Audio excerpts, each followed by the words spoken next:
Pensez du travail de nos confrères dans ce suivi du mouvement des Gilets jaunes depuis la mi-novembre? Ah bah c'est assez drôle parce que si je suis là maintenant, c'est parce que je ne suis pas à BFM qui m'a invité au même moment.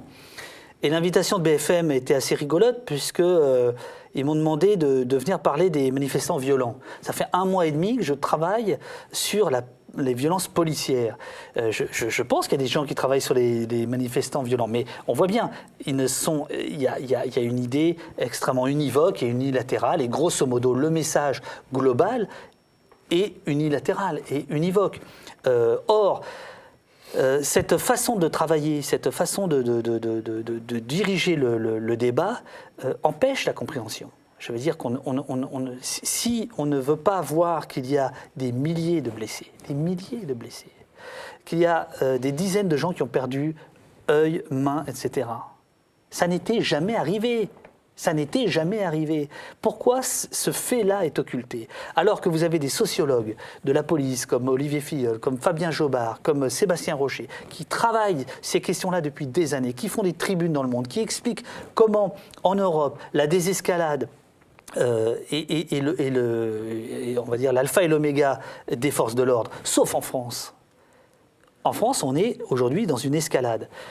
Je m'étonne quand même qu'autour d'Emmanuel Macron ou de Castaner, il n'y ait pas quand même des gens pour expliquer que cette confrontation ne peut pas amener... Elle est terrible, elle est terrible.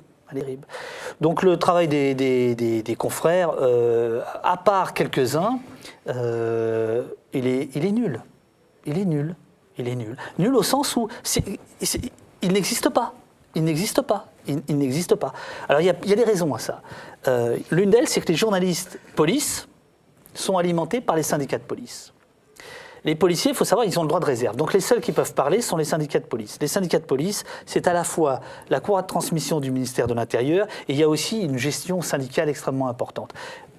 Au début du mouvement des Gilets jaunes, il y avait des élections syndicales chez les policiers. Donc on a vu des syndicats de police extrêmement durs sur des positions qui étaient simplement du discours électoraliste pour avoir des militants, pour avoir des adhérents. La plupart des journalistes qui s'occupent des questions policières sont sous perfusion des policiers et ne veulent pas se brouiller avec leurs sources. Moi, ça m'est complètement égal. Ça arrange tout le monde dans les chaînes d'information et dans les grands médias. Alors, oui, et en même temps, il y a quand même des distinguos à faire. Par exemple, je donnais l'exemple d'Envoyé spécial.